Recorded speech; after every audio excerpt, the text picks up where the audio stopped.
Leiston Airfield, Suffolk, England, November the 27th, 1944, 9:05 in the morning. The cold has been here longer than the war. It lives in the walls of the Nissen hut, in the wooden chairs, in the concrete floor, in the breath of 58 men who filed in before dawn and now sit facing a wall they would rather not look at too carefully. A single bare bulb swings overhead. The shadows it casts move slowly across their faces, and in the moving light every man looks older than he is. On the wall ahead of them, a massive map of Germany. A line of red yarn runs from England deep into Nazi territory, past the Rhine, past the dark elevation markings of the Harz Mountains, ending at a small circle, drawn in grease pencil around a single word. Merseburg. The oil refineries there have been working around the clock for 2 years. They pump aviation fuel and synthetic petroleum into a war machine that should by any rational calculation have run dry by now and somehow has not. Destroying them is not a tactical objective. It is an attempt to reach into the chest of something that refuses to die and pull out whatever is keeping it alive. Every man in this room understands what that circle on the map means. The Germans understand it too, which is why whatever is waiting above Merseburg today will not be small or poorly motivated. Most of the 58 men are looking at the map the way men look at bad weather. Aware of it, calculating their relationship to it, resigned to what the day will bring. One man is not looking at the map at all. Captain Elliot Wyndham sits in the last row, second chair from the right, and reads a technical manual open across his knees, the pages marked in 3 colors of pencil. He is 21 years old, though the stillness he carries belongs to someone older. The kind of stillness that comes not from peace, but from the habit of sustained concentration. Wire-rimmed glasses sit precisely on his nose. His face is lean and angular, the kind of face that belongs behind a desk in a university library, bent over equations, not inside the cockpit of a P-51 Mustang 40 miles above Germany. The manual is open to a section on propeller dynamics, specifically the aerodynamic behavior of the Aero Products paddle blade propeller at low air speeds. The section is 7 pages long. The margins are dense with Elliot's annotations. He has read it 4 times already. He is reading it a 5th. Lieutenant Cresswell Dunbar drops into the empty seat beside him. Cress is 23 years old and built like someone who never missed a meal in his life, broad through the shoulders, easy in the way he occupies space. He is the kind of man who walks into a cold room and somehow makes it feel slightly warmer. He looks at the manual. He looks at Elliot. He produces the slow, resigned headshake of a man who has made peace with something baffling. "You joined up at 19, Cress says. "I did." "You're 21 now." "I am." "Do you know what that means?" Cress leans back in his chair, arms folded across his chest. "It means you're old enough to have died twice already, and by some arrangement with the universe that none of the rest of us fully understand, you haven't. Most of the guys in this room right now are worried about getting shot." He nods toward the manual. "You're reading a book." Elliot turns a page. "If you manage your energy correctly," he says, "you won't get shot." Cress opens his mouth, then closes it again, then laughs. The genuine laugh of a man who stopped trying to argue with something he can't counter. He has been Elliot's wingman for 8 months. He has learned that there is no productive response to a statement that is both completely impractical to argue with and demonstrably true. The intelligence officer steps to the front of the room, and the conversations die. Merseburg, the refineries, you know what they represent. You know what losing them means to the Germans. Expect significant resistance over the Harz Mountains. JG-300 has been operating in strength. FW-190 Sturmbock variants, armored, specifically designed for bomber interception. Their objective is not to engage fighters. Their objective is the B-17S, Do not let them reach the B-17. A hand rises from the last row. Weather at altitude, clear skies above 20,000 feet. Temperature at 28,000 will be approximately minus 40 degrees Celsius.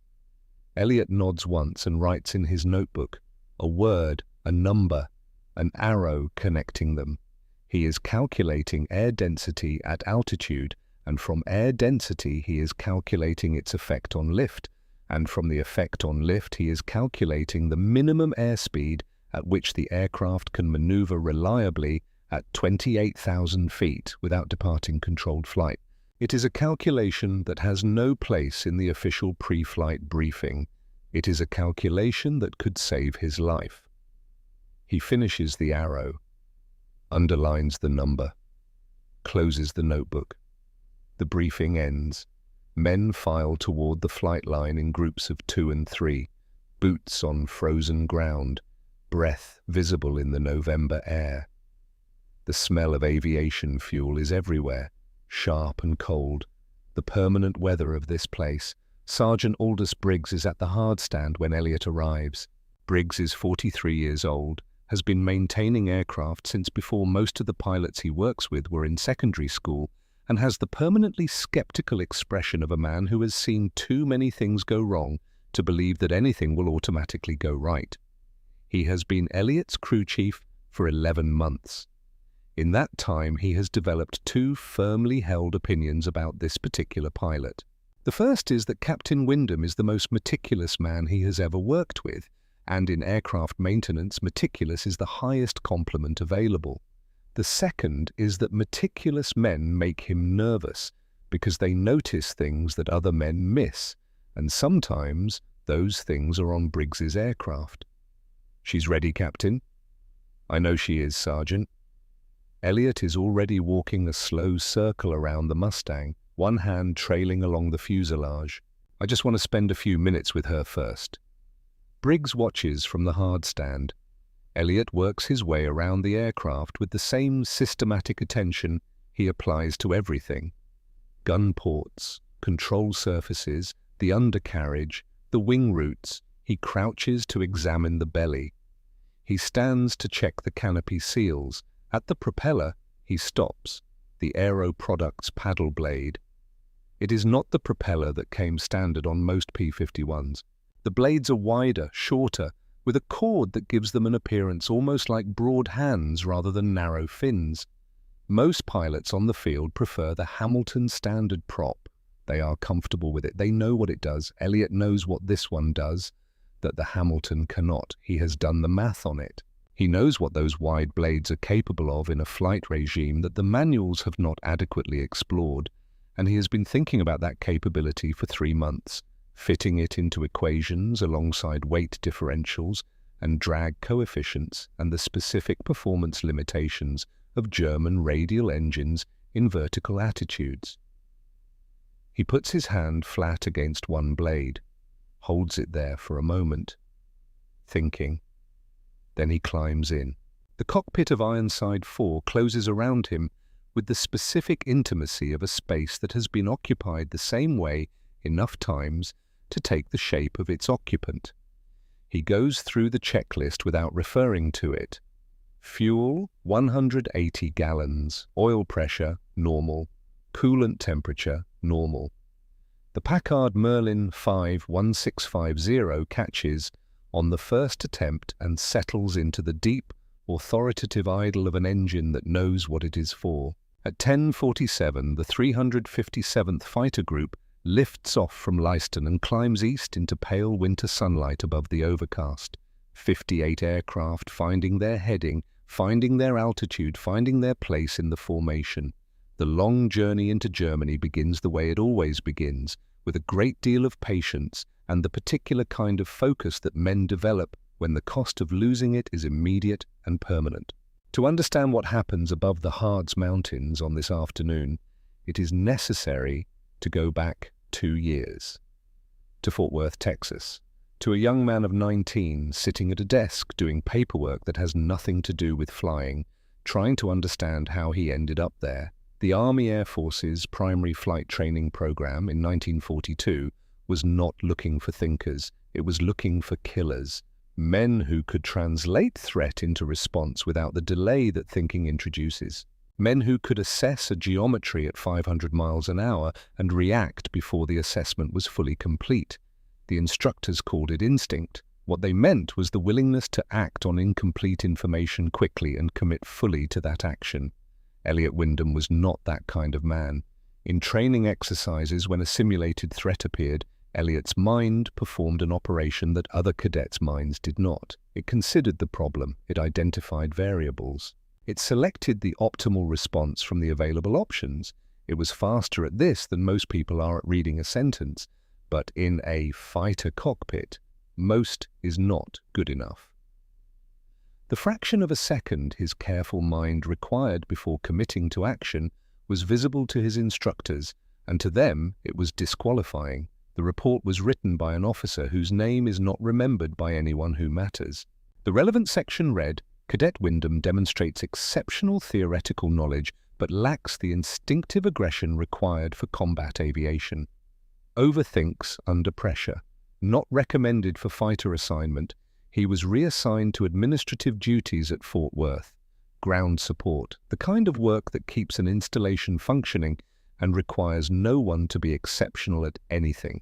He did not argue, he did not appeal immediately.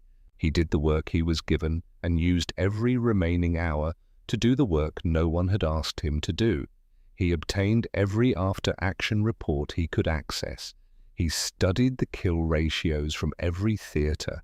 He mapped the performance envelopes of German fighters against American fighters, looking for edges, looking for the places where one aircraft had a documented advantage over another that pilots in the field appeared not to know about or were not being trained to use. He filled 3 notebooks, then he wrote a formal analysis, 27 pages, diagrams, performance graphs, mathematical derivations in an appendix, a specific and detailed examination of flight regimes in which the P-51 held theoretical advantages over the FW-190 that current American doctrine was not exploiting. He filed an appeal alongside it. The appeal was denied. The analysis sat in a folder on his desk. It sat there for 6 weeks. What happened next was not fate or recognition or the system functioning as intended. It was a lieutenant colonel named Hargrove passing through Fort Worth on an inspection tour, picking up the wrong folder from a desk in a hallway outside a room he was waiting to enter, reading the first page while he waited, then the second, then sitting down on a bench in the hallway and reading all 27 pages before anyone came to tell him the meeting could begin. He found Elliot the following morning. He asked one question before anything else. "Did anyone assign this to you?" "No, sir." "Anyone know you were writing it?" "No, sir." Hargrove looked at him for a moment. He was a man who had been evaluating other men for 20 years, and he had learned that the most important thing in a fighter pilot was not aggression or reflex, or the willingness to act on incomplete information. Those qualities were common. What was rare was the willingness to be right when everyone else was wrong, and to have the work to prove it. "Bravery can be shot down," Hargrove said. "Understanding cannot." 3 weeks later, Elliot Wyndham was back in flight training with a different set of instructions attached to his file. His instructors were not to evaluate reaction time, they were to evaluate accuracy. They were to note whether he was ever wrong. In 46 training exercises, he was never wrong. 13-22 hours, 28,000 feet above the Harz Mountains. The bomber stream stretches for miles in both directions, a river of aluminum and contrails and the labor of 10,000 men. Dozens of B-17 flying fortresses holding their formation with the stubborn discipline of aircraft that were designed to absorb punishment and continue. Below them, above them, on all sides, the fighters of the escort weave their slow, watchful patterns. Elliot checks his instruments with the regularity of a man reading a clock. Fuel, 180 gallons, oil pressure, 81, airspeed, 280, altitude, 28,300 feet, Temperature outside the aircraft, -40 degrees Celsius. Each number is a piece of a system. The system is either in balance or it is not. Right now it is. The radio breaks open. Bandits, 12 o'clock low. Multiple contacts. He looks down through the bubble canopy. Below the bomber formation, climbing hard through scattered cloud, a mass of German fighters. 30 aircraft, perhaps 40. FW190A8. Sturmbock variants, heavy and armored, white spirals painted on the nose cowlings. They rise toward the bombers with the purposeful aggression of aircraft that know exactly what they are going to do. All flights engage. Do not let them reach the bombers. Elliot pushes the stick forward. The altimeter unwinds. 28,000, 25,000, 20,000. The airspeed climbs past 400 miles per hour and the Merlin is fully alive, the whole airframe taut with velocity and intent. He selects his target. A FW190 with a checkered tail, its attention entirely on a B-17 already trailing a thin thread of smoke from its number 3 engine. The German pilot is committed to the bomber. He does not know that Ironside 4 exists. Elliot settles the K-14 computing gun sight. The gyroscopic reticle dances, calculating lead and deflection. He waits. At 250 yards, the geometry is exactly right. He fires. 6M2. Browning machine guns fire simultaneously, and the sound is less a sound than a physical pressure. The bullets walk across the FW190A's wing with terrible efficiency. Metal peels away in long sections, the wing root fails, the German fighter rolls hard to the right, trailing fire, and begins the long fall toward the German countryside, 12,000 feet below. First kill. And here is where it happens, the moment that changes everything. Elliot watches the FW190 fall, not for long, not with any intention, but the way his mind is built, it needs to see the conclusion of an experiment. It needs the data point confirmed. He watches the burning aircraft come apart as it descends, and for 4.3 seconds, he is not watching his own altimeter. When he pulls out, the instrument reads 8,000 feet. He should be at 25,000 feet. His airspeed, 220 miles per hour. The sky around him has the wrong kind of emptiness. No friendly aircraft, no formation above. Just cold German sky in every direction and the fading sound of engines that are not his. He sees them before he finishes processing what he is looking at. 3 FW19s, 8 o'clock high, already in the dive. They saw him follow their squadron mate down. They watched him trade his altitude for a confirmed kill. They have been patient with a patience that was always going to become something else the moment the right opportunity presented itself. The lead German is closing at 450 miles per hour. Time to intercept, 15 seconds. Elliot does not panic. He is not built for panic. He is built for exactly this.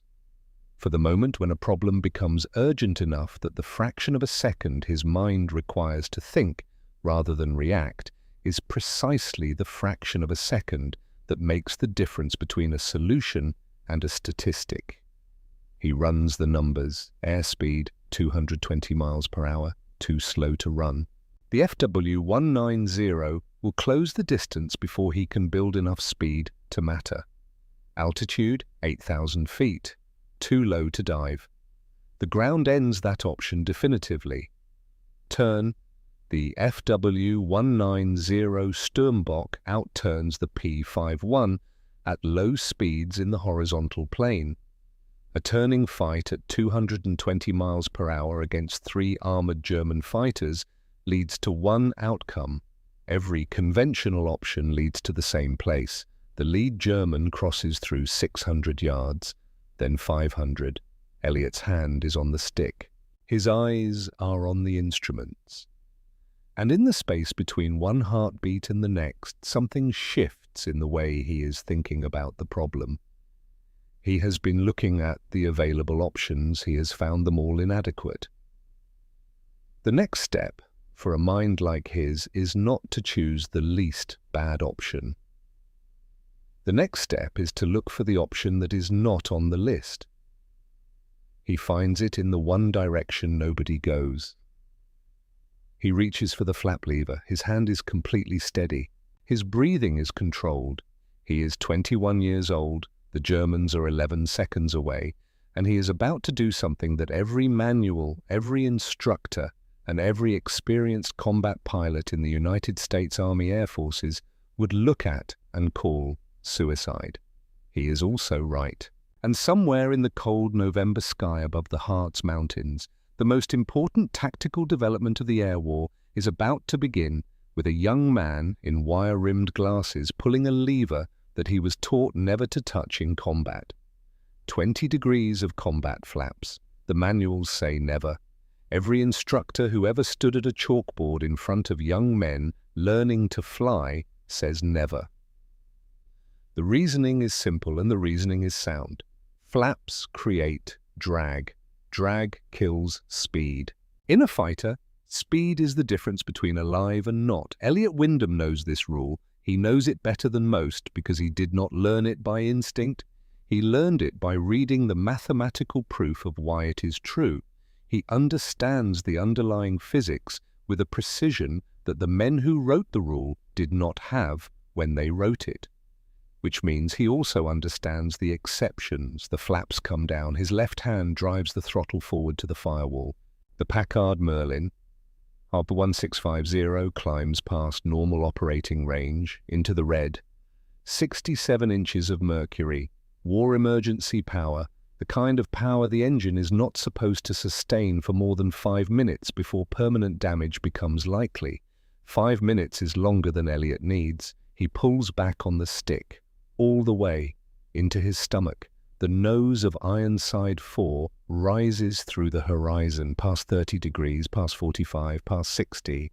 The blue German sky fills the entire windscreen and keeps rising, and Elliot keeps pulling until the nose points almost straight at the sun, and the Mustang is climbing at an angle that has no name in any manual, because no manual has ever considered it a survivable option. The airspeed drops. 280. 250, 200. The lead German pilot sees this, and for one fraction of a second, his hands go still on his own controls, because what he is watching makes no sense. A slow American fighter, already at the edge of its performance envelope, has pointed its nose at the sky. There is only one thing that happens to an aircraft that does this. It stalls, the nose drops, the plane spins, the pilot dies. He pulls back on his own stick to follow. His two wingmen do the same. They are confident. FW-19 OES have BMW 800 one radial engines producing nearly 2,000 horsepower. They climb well. They are heavy, armored. They have followed many aircraft into vertical climbs and watched those aircraft die at the top. They begin to climb. And the Mustang does not stall. The airspeed continues to drop. 180, 150, 130, but the paddle blade Aero Products propeller on Ironside 4 is doing something that a standard propeller cannot do at these speeds. Its wide blades are cutting air at an angle that generates thrust, the way a helicopter rotor generates thrust. The propeller is dragging the airframe upward by brute mechanical efficiency at speeds where other propellers have already quit. The airspeed reads 100 miles per hour, then 90. Behind Elliot, the three FW-190s begin to feel something their pilots have not felt in many months of combat. Uncertainty. The radial engine of the FW-190, which is its great strength in level flight, is now its enemy. In a vertical climb, that fat engine cowling sits directly in the airflow over the tail surfaces. The turbulence it creates reduces elevator and rudder authority. The heavier airframe demands more lift than the wing can sustain at 90 miles per hour in a vertical attitude. The lead German pilot feels his controls going soft. He applies more rudder pressure. It helps, but not enough. Ironside 4 reaches the apex of its climb, airspeed 88 miles per hour. The Mustang hangs on its propeller, pointing straight at the sun, every variable in the flight equation balanced on the narrowest possible edge. The lead FW-190 shudders. The pilot feels the left wing begin to drop. He kicks right rudder hard, fighting to keep the nose up, fighting to keep the plane from rolling into a spin. For 1.3 seconds, he is completely occupied with keeping his aircraft from killing him. Elliot kicks the left rudder pedal. The Mustang pivots, not in a turn, in a rotation. The nose swings around the vertical axis in a hammerhead turn, and suddenly Ironside 4 is pointed not at the sky, but at the earth. And the FW-190 that was a Hunter 4 seconds ago is now directly in Elliot's gun sight, stalled, falling backward, completely helpless. He presses the trigger. 6M2 Browning machine guns fire for 1.8 seconds. The burst is controlled, precise, aimed at the engine and cockpit. The German fighter does not explode. It comes apart. The airframe begins to fold and the FW-190 falls toward Germany in pieces. Second kill. Elliot pushes the stick forward. The nose drops. Gravity reasserts itself. The Mustang accelerates downward, and Elliot's mind is already moving to the next problem. 2 FW-190s remain. The second German pilot has just watched his flight leader die in a manner he does not have a category for. He has been flying combat since 1942. He has never seen an aircraft do what that Mustang just did. He is angry. He rolls into a vertical dive, coming down on Elliot from 6 o'clock high, building airspeed, intending to close fast and fire before the American can respond. Elliot sees him in the mirror. He reads the geometry instantly.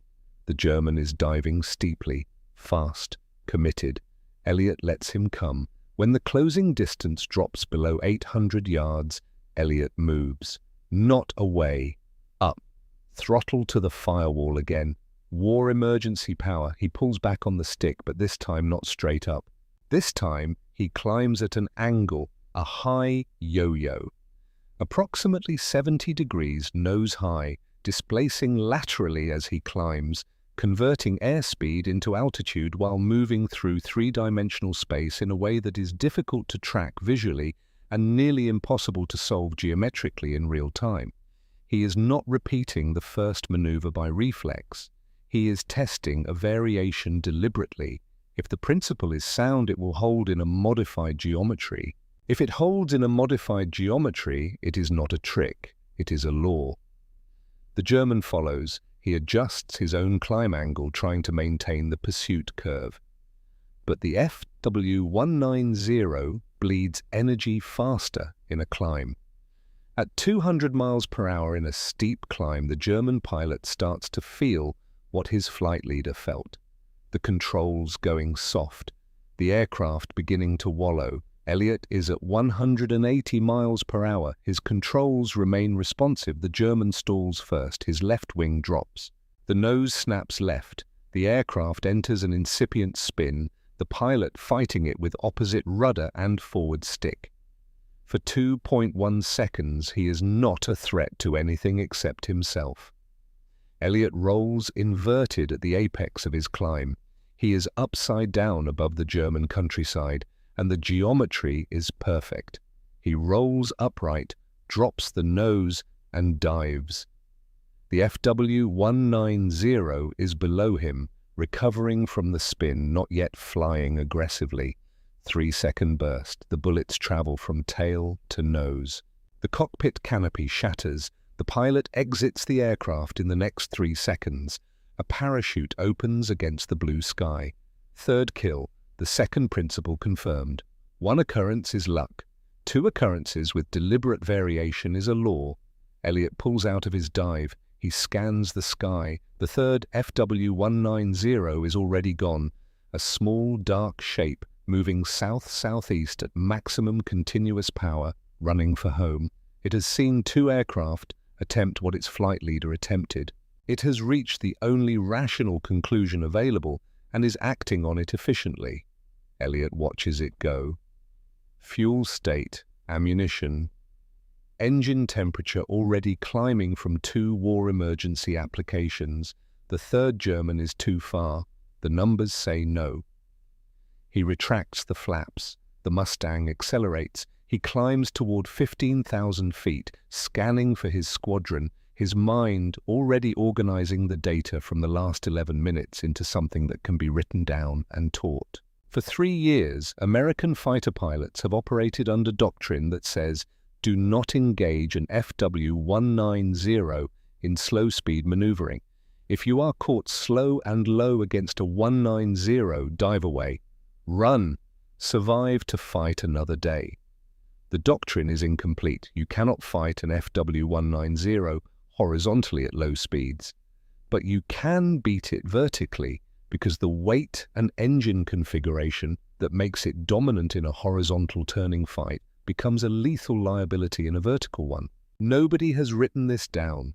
Nobody has proven it in combat twice, deliberately, and survived to analyze it until today. He is climbing toward the bomber formation when he sees the B-17. It has fallen far below the main stream.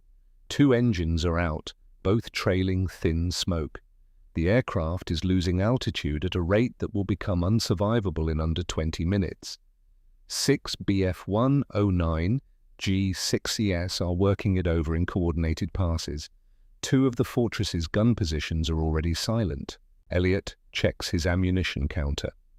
Approximately 400 rounds remaining across all 6 guns.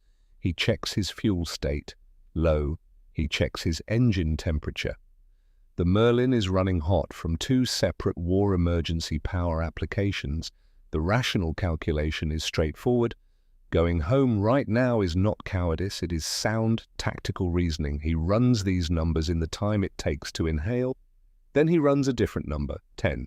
The standard crew complement of a B-17 Flying Fortress. Elliot Wyndham does not make decisions with his stomach. He makes them with his mind, and his mind, having run both sets of numbers, produces one output. There is no calculation that assigns a higher value to fuel conservation and engine hours than to 10 human lives. He pushes the throttle forward. This time he does not get slow. He comes in high and fast, diving on the trailing Bf-109 at over 400 miles per hour, using the energy advantage, preserving his airspeed.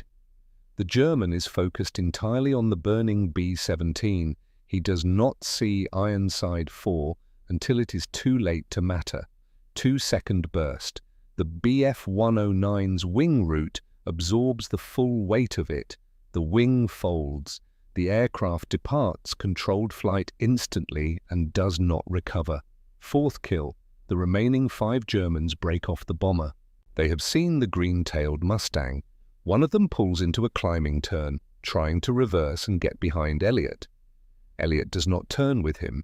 He applies the vertical principle again, half loop, half roll, the modified Immelmann turn, goes up and over and comes down behind the German in a reversal that takes approximately 4 seconds. The Bf-109 pilot realizes what has happened. He pulls hard left, then hard right, trying to break the angle. Each correction costs him energy he cannot recover. Elliot stays behind him through both maneuvers, patient, adjusting, waiting for the geometry to settle. It settles. 1 second burst. Precise. The Bf-109's engine comes apart under concentrated fire and the aircraft goes with it, nosing over in a long final arc toward a hillside in Bavaria. The pilot does not get out. 5th kill. 5 aircraft. 1 mission. Elliot escorts the damaged B-17 northwestward for 20 miles, staying close, watching the gunners' positions, running the arithmetic on whether this aircraft will make it back across the channel. When 2 other Mustangs from a different squadron arrive to take over, he checks his own fuel state one final time. He turns for England. The English coastline appears through the perspex in the late afternoon light. By the time Leiston appears below him, he has the diagrams for tomorrow morning's lecture fully planned in his head. Leiston Airfield, November the 27th, 1944. 15:45 hours. Ironside 4 touches down on the runway with barely a sound. No victory roll, no low pass, buzzing the tower. Elliot brings the Mustang in the same way he does everything. 3-point landing, centered on the runway, brakes applied evenly. Sergeant Aldous Briggs is already waiting. He sees the blackened gun ports before anything else. Then the oil streaking back from the engine cowling. He climbs onto the wing before the propeller has finished turning and slides the canopy back himself. Elliot removes his oxygen mask. The pressure marks across his face are deep. He cleans his glasses with the handkerchief from his breast pocket. His hands are steady. "How many, sir?" Elliot thinks for a moment, reviewing each engagement in sequence, confirming the count. 5, he says. 3 FW-190s, 2 BF-109s. Briggs stares at him, the way a man stares at something that doesn't fit inside any category he currently has available. "The engine needs attention," Elliot says, climbing out. "I ran war emergency power twice. Oil temperature was high on the return leg. Check the seals on the number 7 cylinder first." He walks toward the debriefing hut.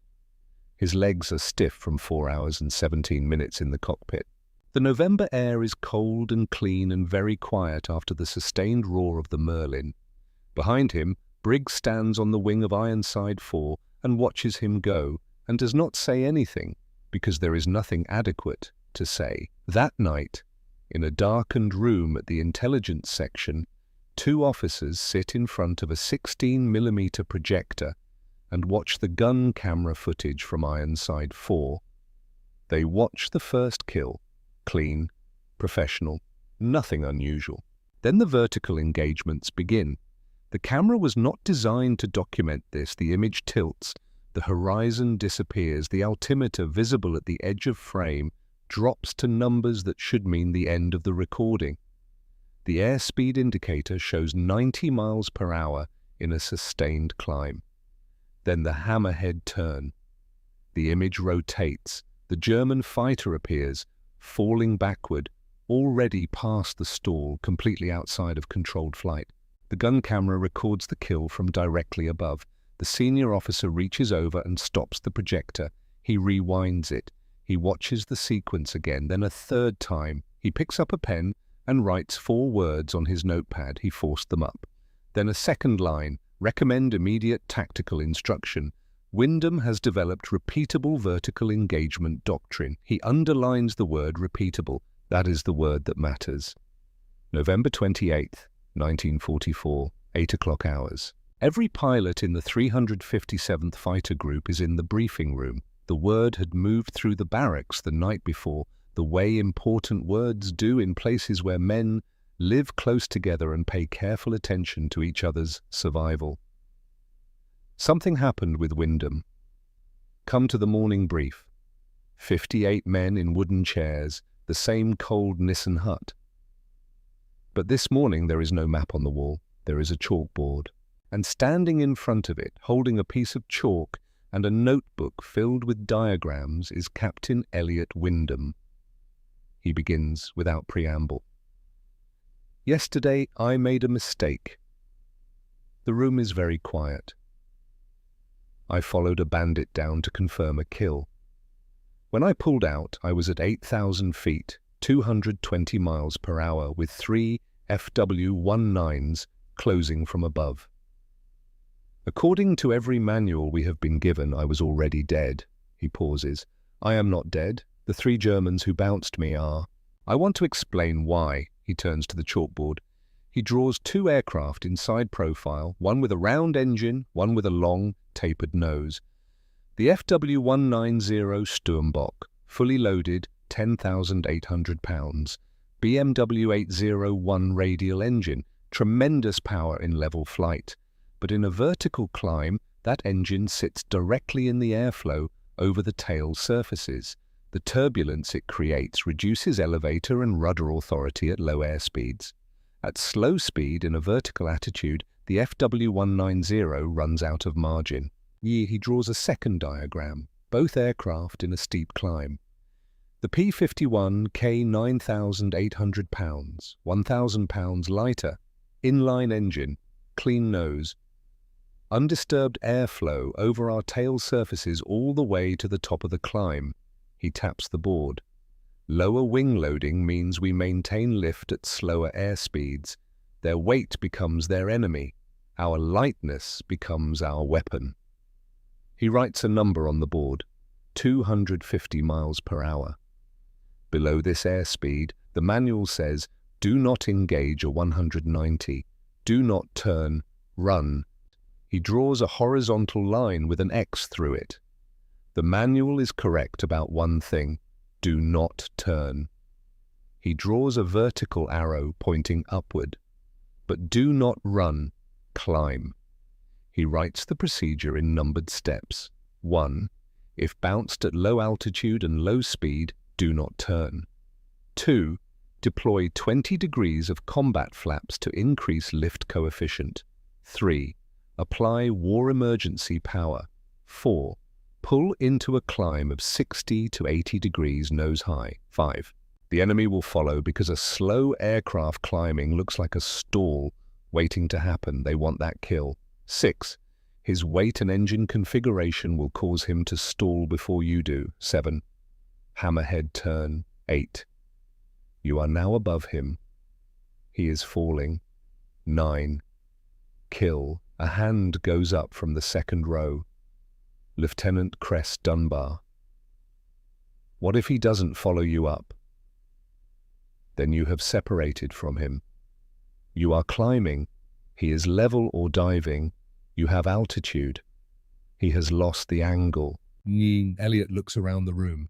Either way, you win. Another pilot raises his hand. You said you did it twice. I did, with a variation on the second engagement. The geometry was different. The principle held both times. That is how you know it is a principle and not an accident. The room erupts in questions. Elliot answers each one the same way, with the mathematics, with the physics, not with stories of how it felt. With the underlying principles that make it true, regardless of who the pilot is or what the weather is, or what the emotional state of anyone involved happens to be. Because Elliot Wyndham understands something that most people who achieve great things do not fully articulate. A lesson that cannot be reproduced is not a lesson. It is an anecdote. For it to matter beyond one man on one day, it has to be transferable, it has to be teachable, it has to be a principle, not a performance. By the time the briefing ends, 43 pilots have filled the backs of their notebooks with diagrams. The weeks that follow are methodical. Elliot flies mission after mission through the winter of 1944 and into the spring of 1945. Each mission is documented in his personal logs with precision that no regulation requires. Airspeeds, altitudes, engagement geometries, engine performance data, fuel consumption at various power settings against various distances. By February of 1945, his confirmed aerial victories stand at 14. By April, 18.5, he becomes the leading ace of the 357th Fighter Group. He does not achieve this through aggression or natural talent. He achieves it the same way he has always done everything, by understanding the system better than anyone else in it. He never takes a scratch on Ironside 4, not one. April 25th, 1945, his last combat mission. The sky over Bavaria is empty. What remains of the Luftwaffe is hidden in barns and forest clearings, waiting for a war that is already over in everything but official paperwork. Elliot flies the mission. He escorts the bombers. No resistance. He crosses back over the English Channel in the late afternoon light and lands at Leiston for the last time. He climbs out of Ironside 4 and stands on the wing for a moment. His hand rests on the fuselage beside the cockpit. The paddle blade propeller ticks slowly as it cools in the April air. Sergeant Briggs stands below him on the hard stand, looking up. Neither of them says anything for a long time. "Good airplane," Elliot says finally. "Yes, sir," Briggs says. Elliot climbs down. He walks away. It is May 8th, 1945, 12 days later, when the war in Europe ends. Elliot Wyndham comes home to Ohio. He does not speak at parades.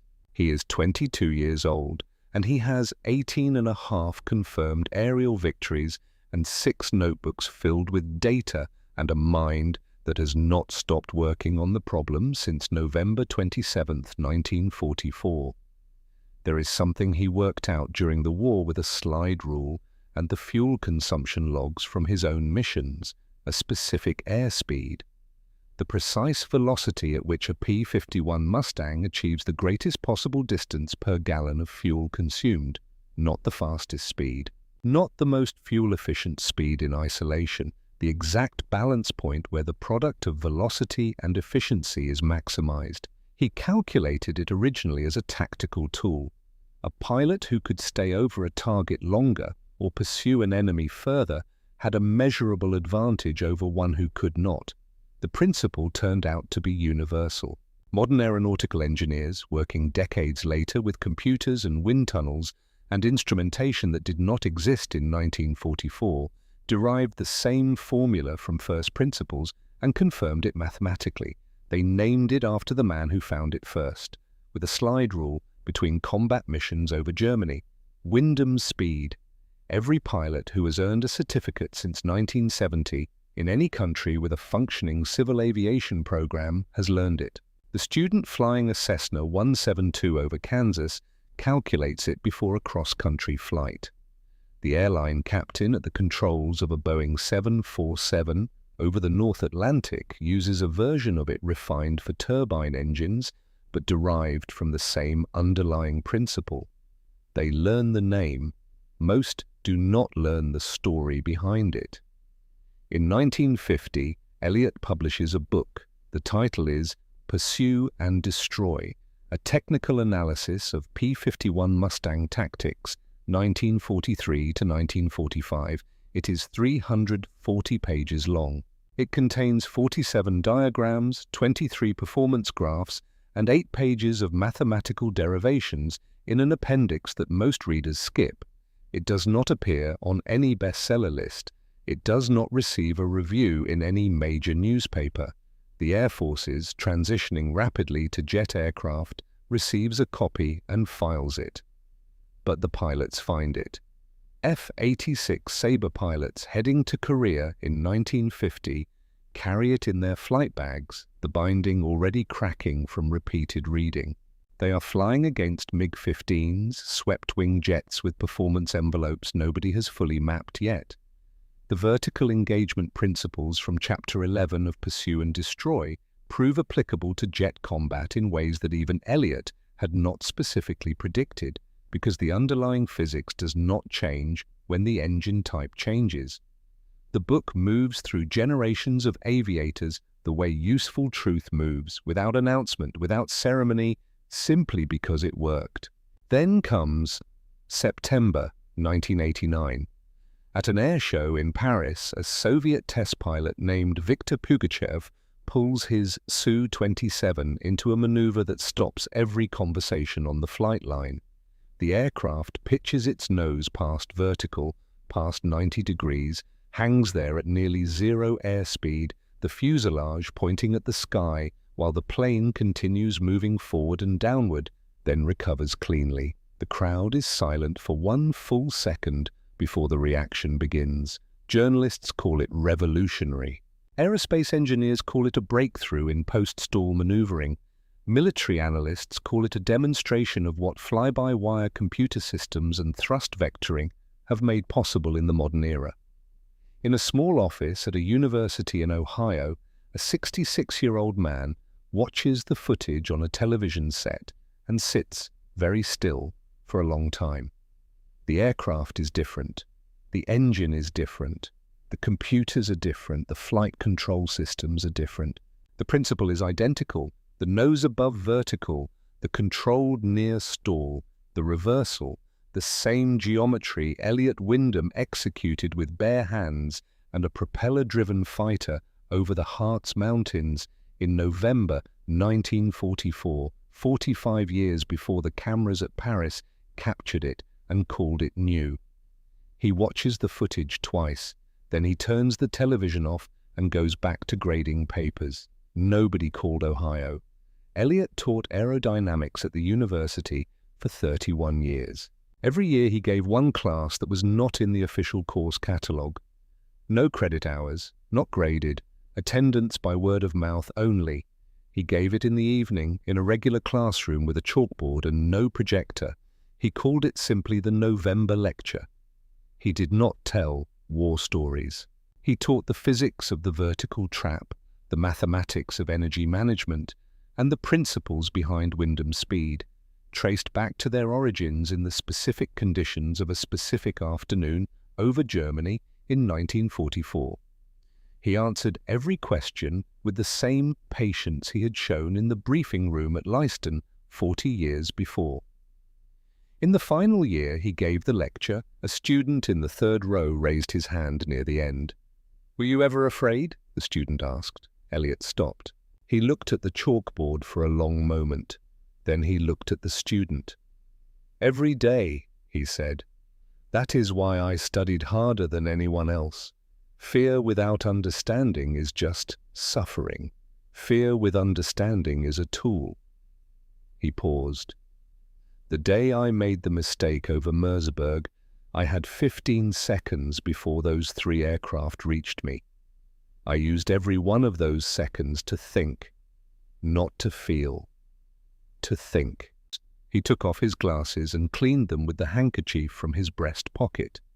The same gesture he had made in the cockpit of Ironside 4 on the morning of November 27th, 1944, before climbing in for the last ordinary mission of his life.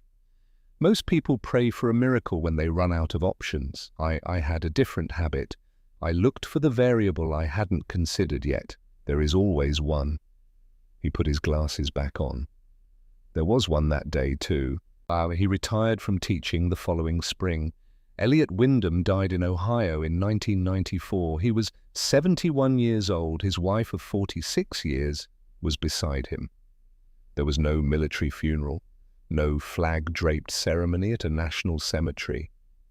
The men who had flown beside him at Leiston were mostly gone by then, and the ones who remained were old enough that one more death felt like weather. Expected, unwelcome, endured. There was no obituary in any aviation journal, no memorial flight over Ohio, no moment of recognition from the institutions whose pilots had spent 5 decades using what he had figured out with a slide rule in a cold Nissan hut between combat missions over Germany. He had never needed any of that. He had needed the world to fly better, and it did. Somewhere over the North Atlantic on the day he died, a 747 captain on the return leg to Chicago made a small adjustment to his throttle settings, found the number and held it. The fuel calculation balanced exactly as the formula said it would. The aircraft settled into its optimal cruise, burning precisely what it needed to burn and nothing more. The captain did not know the name of the man who had worked out that number first. The physics did not require him to.